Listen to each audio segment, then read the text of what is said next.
$3 for Justice. Part 1. The Courtroom. The courtroom was eerily silent for a Tuesday morning in 1958.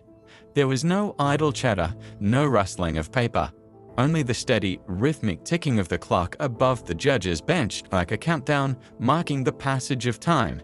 The atmosphere was thick with anticipation, as if everyone present were collectively holding their breath. In the middle of it all sat a little girl, 6-year-old Emma Grace Taylor. She was petite, even for her age, with chestnut hair neatly fashioned into 2 braids and wide, frightened eyes the color of polished hazelnuts. Her small hands trembled as they gripped the red leash of her golden retriever, Buddy. Next to her, Buddy sat still and alert like a statue, his golden fur catching the soft morning light streaming in from the stained glass windows. His amber eyes were not wandering about the courtroom as a typical dog's might. Instead, they remained focused on Emma, instinctively sensing her distress. He was more than a pet, he was her emotional support dog, her anchor, her silent protector. Across the room, the man she feared the most sat with an air of quiet menace, her biological father, Mitchell Crane. In his neatly pressed charcoal suit, he appeared composed, but the coldness in his eyes betrayed a darker nature. It had been over 2 years since Emma had last seen him, following the day Child Protective Services had removed her from his home amid allegations of abuse and neglect. His attorneys had painted the situation as a misunderstanding, claiming he had undergone rehabilitation and anger management counseling. Now he was here, fighting to regain custody of his daughter. Emma did not want to go back. Part 2. The people who loved her. Seated just behind the prosecution table were Emma's foster parents, Rachel and Michael Taylor. Rachel, a pediatric nurse, had been the first person to elicit a smile from Emma upon her placement in care. Michael, a high school literature teacher, had read her bedtime stories every night, no matter how exhausted he was. They weren't perfect, but they were kind, patient, even when Emma experienced nightmares or wet the bed. Emma no longer saw them as just her foster parents, they were her real parents. Rachel leaned forward, her eyes glistening with unused tears. "You're okay, sweetheart," she whispered just loud enough for Emma to hear. Emma managed a barely perceptible nod. The judge presiding over the case, the Honorable Judge Robert Leland, was a man in his 60s, known for his commanding presence and reputation for fairness. His thinning white hair framed a stern face that had likely witnessed too many custody battles over the years. He adjusted his glasses and leaned forward slightly, his gaze steady on Emma. "Emma," he said, his voice both gentle and firm, "can you tell us if you feel safe with your father?" The question hung in the air like smoke. Emma opened her mouth, but no words came out. Her throat tightened and her hands gripped Buddy's leash so tightly her knuckles turned white. Across the room, Mitchell Crane remained still, but Emma could feel the icy weight of his stare, paralyzing her.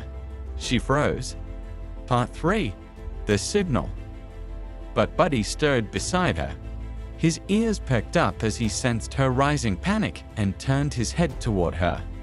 Rachel had trained Emma to use a secret signal during moments like this, something only she and Buddy understood. Emma had never needed to use it before, not in public, not like this. Taking a trembling breath, Emma pressed 2 fingers gently against Buddy's paw. Buddy blinked, then rose to his feet, his muscles taut. His golden fur bristled ever so slightly. Gaze fixed on the judge, he barked. Once, twice, then 3 sharp, deliberate times. A gasp rippled through the courtroom. Judge Leland frowned, perplexed. "What was that?" Rachel stood, her voice barely stable. "Your Honor, if I may." The judge motioned for her to proceed. "We taught Buddy a system," Rachel explained. $3 mean Emma is scared, too scared to say it out loud. A long, deafening silence filled the room, laden with realization. Part 4. The Turning Point. The opposing attorney scoffed, rising from his seat. "Your Honor, with all due respect, this is a dog. A trained one, perhaps, but still a dog." This shouldn't be admissible. Judge Leland raised a hand, silencing the man. He turned his gaze back to Emma. His eyes that had once seemed strict and probing now softened. "Emma," he asked gently, "are you afraid right now?" Tears welled in her eyes as she nodded. Turning sharply toward Mitchell Crane, the judge said, "Mr. Crane, step outside the courtroom." Mitchell stood, furious. "This is outrageous." But two bailiffs already approached him, leaving him with no choice but to comply. As the heavy doors swung shut behind him, Emma exhaled, her shoulders slumping with relief. Buddy leaned in beside her, licking her hand gently. For the first time that day, Emma's lips curled into a faint smile. Judge Leland waited a bit, then asked again, "Emma, do you want to stay with Rachel and Michael?" Emma looked up at him, and at last, she found her voice. "Yes," she whispered, "I want to go home." Part 5. The verdict. Tears rolled down Rachel's cheeks as Michael clasped her hand. The judge nodded, his decision made. "Then that's exactly what we'll do." The courtroom erupted, not in noise but in deep emotion. Whispers and stifled sobs filled the air, and a few smiles passed between court staff. Even the stenographer discreetly wiped her eyes. A child, too scared to speak, had found her voice through the one being who never needed words, her dog. Rachel and Michael rushed forward, wrapping Emma in a warm embrace. Buddy barked happily, wagging his tail, as if he knew the pivotal role he had played in this moment.